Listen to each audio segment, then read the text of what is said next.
Good evening and welcome to the Channel Studios here in London for your international news around the world in 5. Minneapolis Council has said they will dismantle the police department in the wake of worldwide protests that have continued over the weekend. We want change. Marches demanding racial justice after the death of George Floyd in Minneapolis 2 weeks ago took place again in major cities around the globe. The largest protest in the US was in Los Angeles, where a peaceful crowd of demonstrators filled the Hollywood Boulevard, while clashes with police were reported in Seattle and Portland.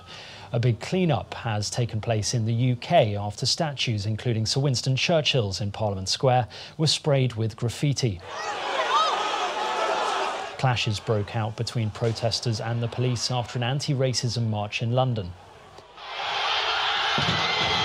While in Bristol, demonstrators tore down a statue of Edward Colston, a 17th century slave trader, and pushed it into the harbour.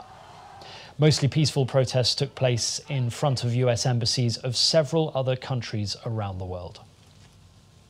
The death toll of COVID-19 in the United States has surpassed 110,000 victims. That's according to the Johns Hopkins University. The number of confirmed COVID-19 cases in the US is now over 1,900,000.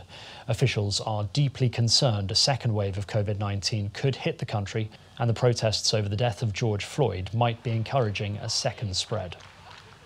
On the other end of the scale, New Zealand's Prime Minister has announced the country has eliminated transmission of the coronavirus.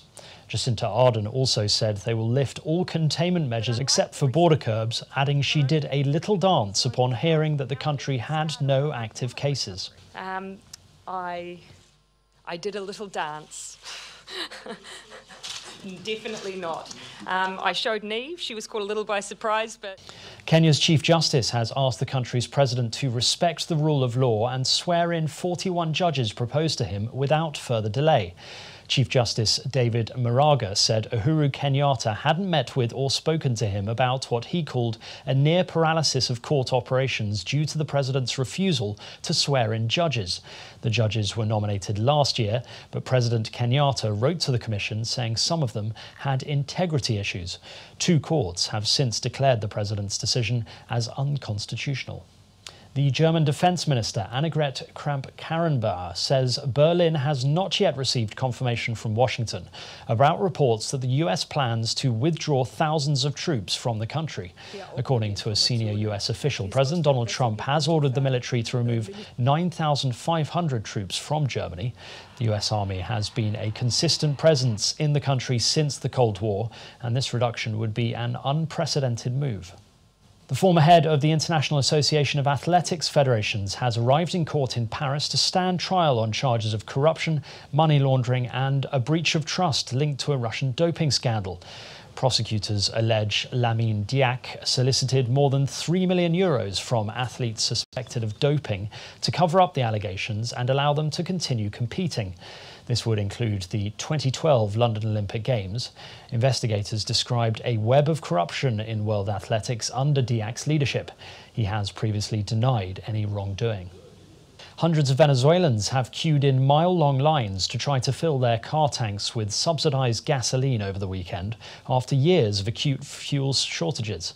The new system, put in place by President Nicolas Maduro, has effectively ended decades of unlimited heavy subsidies in Venezuela, where cheap fuel has long been considered the norm. The country has one of the largest crude oil reserves on the planet, but its economy has deteriorated due to a plunge in prices for crude, which is its main export. Schools are reopening in South Africa after the government eased lockdown measures there. The Education Minister, Angie Motshega, said 95% of the learning institutions have met requirements for safe reopening. The reopening of schools was postponed by 1 week to allow for full compliance. The minister also said no school that is not compliant will be allowed to reopen, but that no learner shall be left behind. And finally, Spanish football's top-flight La Liga will use virtual images of stands in television broadcasts with added fan audio produced by the makers of the FIFA video game. The championship is due to return to action on Thursday. Domestic broadcasters in Spain will offer viewers the option to watch with natural sound for the broadcast of games played behind closed doors with no fans. However, the international audience will receive only the enhanced broadcasts with added audio and graphics.